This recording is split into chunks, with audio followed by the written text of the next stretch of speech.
You've procrastinated 7 times. Now what? Have you procrastinated because you're afraid of failure, or afraid of success, or afraid of what other people will think?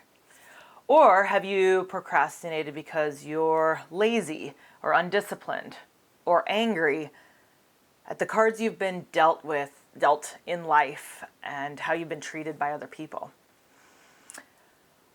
I know I have procrastinated in a horrible way, but what I'm here to share is how you can jumpstart your life and experience incredible success by applying a few simple strategies to stop procrastinating. And I'm not here to tell you just my wild accomplishments, but actually share pretty honestly about how I'm failing at this right now, and how I've succeeded, and how I'm trying to take some of my successes and the keys and principles of how I've succeeded in life in some areas and apply it to the area that is a little bit raw and tender in my heart because I have procrastinated in that area.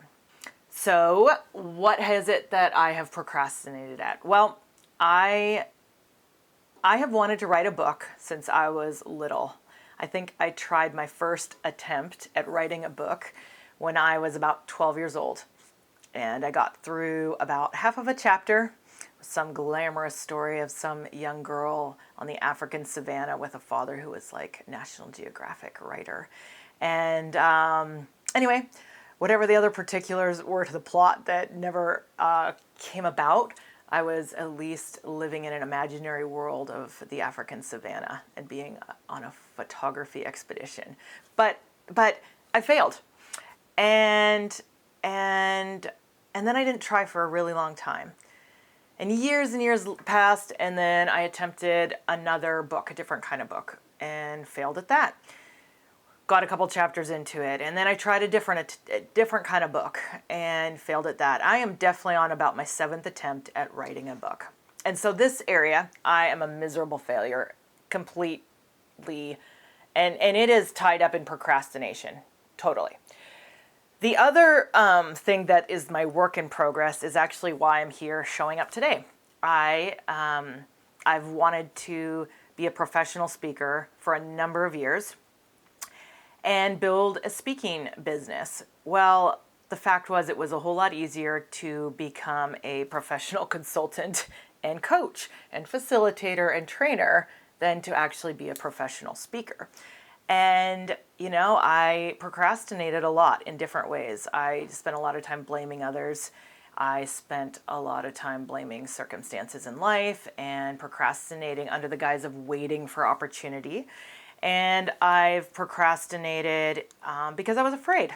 I was afraid of what other people would think. I was afraid of failure in a lot of different ways, afraid of putting myself out there and being honest and sharing, really just being authentic in such a different way.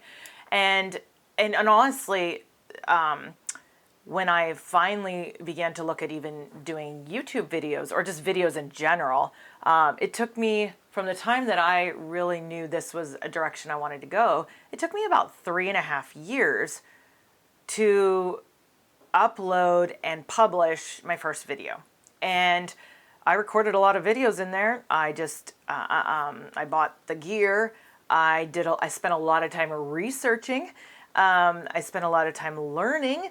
None of it wasted, but the joke is that when people sit down to write, instead of just writing, they use their writing time to just organize their desk and to straighten their pencils and pens and, now everybody uses a computer, but you get the gist of it. The idea that when we're supposed to be doing what it is that we've really carved out time,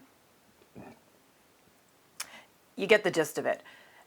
The concept is that when we're supposed to be doing what we need to do to take movement toward our dreams or make progress toward our goals and actually take action, it's a whole lot easier to do all the other things that look like that they're actionable steps, but not really connected to what it is that we're really going to do.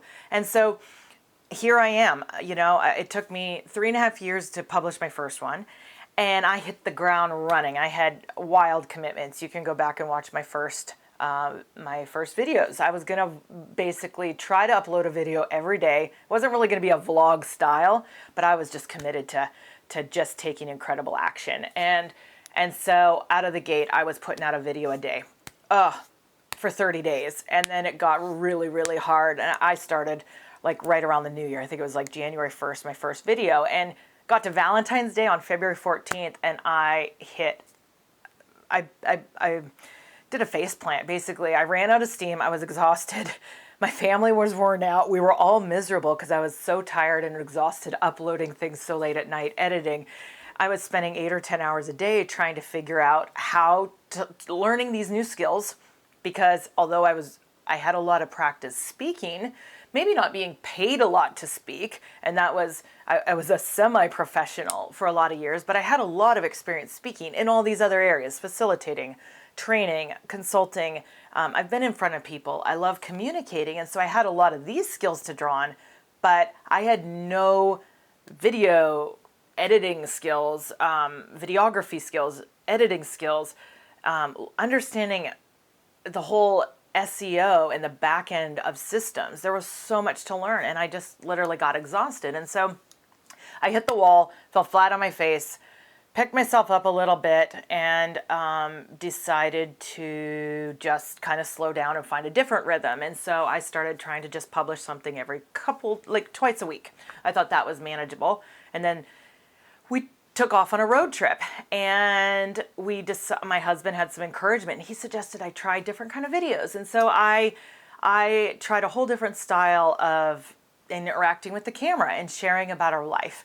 And I learned a whole new set of skills, but it took a lot more work on the road because we were camping across the country. We were on a 30-day cross-country road trip, and I just got worn out in a different way. And so I got bogged down, and things slowed down to a crawl, and I could barely publish, a video every couple weeks.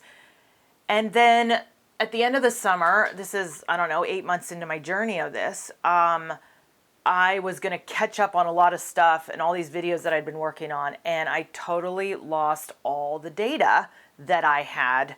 I had destroyed the hard drive, and I had never backed up my data. And so one day I went to turn on my computer, and the hard drive had completely failed, and all the video basically that I had taken for 3 months traveling across country. We had been on a road trip across country, had some business to do on the West Coast, and then we had come back. And so we'd been gone for 3 months, and at the tail end of it, I realized that I have totally lost all this data. And so I did another face plant, and I just found myself flat on my back, the wind knocked out of my sails, so frustrated. Like, I had so much to learn, and just whatever momentum I had was gone completely. And it took me a couple months to pick myself back up. You can go look at my YouTube channel and see the spurts that I've gone in, and then the gaps. And I finally decided to regroup, and I started videoing again. And then what happened? This past spring, at the end of April, we had a massive fire that destroyed over half of what we owned, almost destroyed our home. But we woke up in the middle of the night to a shop fire. I have detailed that video a little bit. You can check it out here, or wherever a person could point when she's new to figuring out videos. But it was traumatic, absolutely traumatic. And just as I had found a rhythm, just as I found some excitement and was finding a way to do this and pursue my dreams in really actionable steps at a pace that I could do, understanding the technology, and I hit an obstacle. I just hit the wall. And emotionally, it was just too much. I just needed to regroup and rebound, and I just needed to breathe and heal. And so the last couple months, I've just taken time to get my feet back under me. And here I am coming back at it, haven't done anything except the one video about the fire since our fire. And even that I did it and totally was frustrated and just lost steam again. And what I'm finding is that, there's these areas that we fail, and then there's areas that we're working on. And then in my case, I also have I have huge accomplishments to draw on, which are that, I've gone from making $30 a day as a wilderness educator to $3,000 a day as a management consultant. How did I do that? Well, I'll share a bit about that in this video. How did I end up traveling to all 50 states and going to half of Canada, and I've been to 7 countries now between Latin America and Europe. I know there's many people that have traveled wildly more than that, but I did that without almost any money, totally broke, living on a shoestring. And I did it by traveling on the Greyhound. I did it by hopping and couch surfing from house to house and friend to friend and family member to family member so that I could see the country and get my bucket list, which was to go to all 50 states. And along the way, since I've been married, I've built 3 incredibly successful businesses with my husband. Now, they weren't wildly successful just in building those, but I think I'm on my 12th or 13th business and the others were miserable. Most of them were miserable failures. I think I had 1 success before I had met my husband, or before we built these together. And so we have these other areas, or I have these other areas that I've done amazing, I've accomplished amazing things. And I'm sharing vulnerably of the area that I'm working on right now. And then something kind of on the side that I'm just being totally honest that I have procrastinated in for all these different reasons. And so, this video, what is it? You've procrastinated 7 times, now what? But really it's more like, when it came to videos, I'd procrastinated 77 times before I finally published my first video. And I've probably procrastinated 777 times since starting this YouTube channel, even using this as a medium, because the fact is, speakers speak. And what do writers do? Writers write. Entrepreneurs build businesses. They run businesses and manage businesses. What do travelers do? Travelers travel. So a big part of this is realizing that procrastination gets in the way of who you want to become. Who do you want to be? Because whoever it is you want to be and whatever you want to do is connected to that identity. And so I just want to share some of the things that I've learned, because really I'm just preaching to the choir. I'm talking to the camera, but really I'm sitting here today to totally encourage and remind myself of all the ways that I know how to succeed in life. I'm sitting here at the camera so that my boys in years as they grow up will have, God forbid, my husband and I pass away, that there is actually a legacy that they have of the wisdom that we've gleaned in our years of living that we can pass on. And then anyone else want to join in? That's the cream on top of all this. But for me, it's just showing up, practicing the skill that I want to develop so that in these other arenas, live and in person, that I can be the speaker that I want to be. So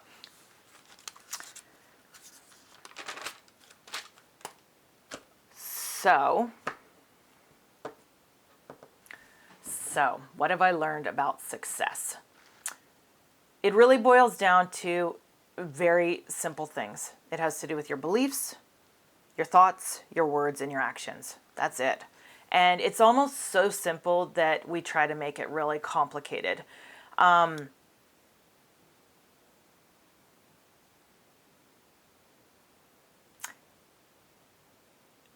want to highlight how you can change your actions, but it's really hard to sustain. It's really hard to sustain actionable change if you haven't changed how you speak and how you think and what you believe about something. And you can change what you say and do, but it's very hard to sustain change and experience transformation, like impossible, until you deal with the thoughts you think and what your beliefs are. And again, you can change your thoughts and you can experience some change, but it will not be lasting change until you deal with your belief system. And what is a belief system except basically your operating system? You know, I use iPhones. I have Macs. I love this operating system. And it took me a while to change that operating system when I went from using PC equipment to using Macs, and using whatever the other opposite phones are to using iPhones. And it will take a while, but you have to identify what your belief system is. And I say this, no, I don't say this candidly, but I say this really honestly, that one, you have to know what you believe and why. And I had an issue about being late for years. And I could not, everyone I knew that was close to me was always early. My husband was not only on time, he was super early. My parents were both super early. I don't think my brother and sister have even struggled with it. And everyone around me in my life has never had an issue of being late. Just, it's been an issue though that I personally have struggled with for years and years and years. It wasn't as big of an issue when I was single, but when I got married, it became really kind of a big deal because my husband wanted to be not just on time, he wanted to be early for everything that we went to together. And so it became kind of a point of contention, and it could start a lot of fights, him wanting to be early and me running on whatever time I was running on. And I prided myself on not being really late. I always walked in on time wherever I needed to go. But as the saying goes, if you're not 5 minutes early, then you're late. And so according to that standard, I was definitely late. So in trying to change this part of my life, I had wrestled with this for years and years and years, like, I don't know, well into my adult life. This has probably only been about 5 years. I had made a lot of progress. I'd come a long way, but it was still an issue. And I just remember one time, you know, I just said a simple prayer. Lord, what is the deal? Why is this such an issue for me? What is the root of it? And I so quickly was reminded of my childhood and had a flashback to my life growing up. And where I grew up in northern British Columbia, we lived across the street from the elementary school that we ended up going to. And originally we had gone to more of a private school my primary years. And when I started in the elementary in grade 4 and the intermediate grades, I ended up dealing with a lot of bullying. And so what I found was, I discovered that in order to survive at school, that getting there early was dangerous. And so I learned to walk in as the bell rang at 9 o'clock in the morning when school started. And at lunch, I would leave and go home where it was safe, because it wasn't really safe for me at school. And I could do that because I was so close. And then I would walk back to school, and I would get there as the 1 o'clock bell rang. And so for 4 years at my primary school, grade 4, 5, 6, and 7, every day of the school year, which had to have been like 250 days a year, I practiced walking in as the bell struck 9 o'clock for the start of school. And I practiced walking in as the bell struck 1 o'clock at the end of lunch to start school. So what is that? 500 times a year, I practiced being on, not late, but exactly on time. And that was a way to survive. And I did that so 500 times a year for those 4 years. And then I learned how to do that in junior high, which was even harder than my elementary years. And later high school got a little bit better, but by then I was just so programmed in my survival mechanism that I could walk in as it was. And so basically, if you look at my childhood, the reason I was late all those years is I had a belief system that it was not safe to be early, that in order to be, that being early was dangerous. My belief system was that it was not safe for me to be there. And so I learned how to show up just on time. But in the business arena and in all the other things that I've done, being on time at the strike of the hour or on the clock was not being early. Definitely not being early working with my husband. Definitely not early traveling or going places with my husband. But the root of it was because it wasn't safe. And I'm not saying that every area of, when it comes to writing my book, is it because there's a fear or survival mechanism? No, it's a little bit of fear of failure. Mostly I have laziness and undisciplined. I just have not, if writers write, then I need to make time to write and become a writer, thus eventually publishing a book. But when it came to this area, I struggled. And when I got clear on it, it changed everything. And I realized, man, for years, since I left home and moved away, I love people. I love showing up in places. I love connecting with people. I'm actually, I'm a really social person. And so I started looking at it. I really changed that program for myself so that I look forward to going places early so that I can visit and connect with people and use that time to build relationships. So that's an example of how a belief system can totally hold you back. And when it comes to success, it is super simple. Change your beliefs, change your thoughts, your words, and your actions, and your life will change. And it's almost so simple we underestimate it. But most everyone can, how do I say this? If you learn to read by mastering really basic language rules. Very simple, but you discover that you have to identify certain letters with sounds: B, B, H, H, D, D. You learn to recognize that the vowels have multiple sounds. A can say ah, or it can say a. It has different rules. There's other sounds, combination letters. When C and H are joined together, they make the sound ch. When S and H are joined together, they make the sound sh. In the English-speaking world, these are the rules of the English language. And as I taught my boys to read, I discovered that there is like 44, it's a fancy word, phonemes. And that means every combination in the English language to make up every sound that there is, that is really rooted in 44 rules. 44 different sounds make up every word in the English language. And if you can master those in the written form, you can read any book in the English-speaking world.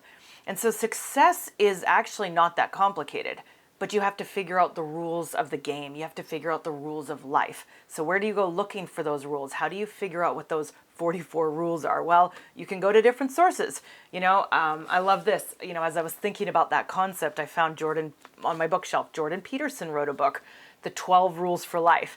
Not many people boil it down to something so specific, but, I use the Bible a lot, the Proverbs in the and the wisdom in the Bible. I have multiple Bibles somewhere in my house, but, I have a Bible on my phone. And, I study the principles of success that I found in, one of the most ancient sources there is. Because for me, the chaos and the change in the world and the pace that things are changing, I want to be rooted in the things that never change.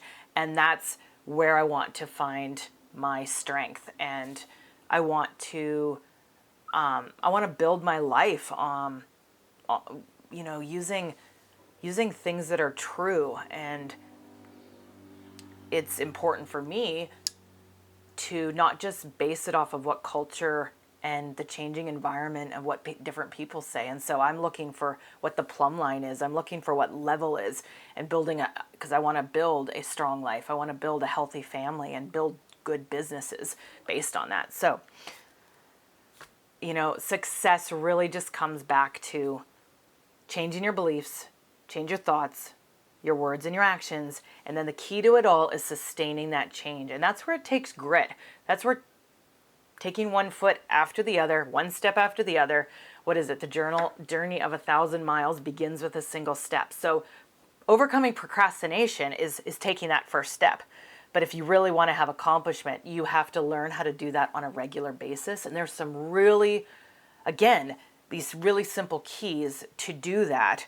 And I'm looking forward to sharing more of that in the next video, exploring some of the things like grit and just what it takes to be, to have consistency in how you show up. Because when it comes down to it, after you take that first step, so much of success is based on just showing up and consistency. So I'll see you on the next one. Thanks so much for joining me, and I hope that I get to hear some of your stories of success in the days ahead.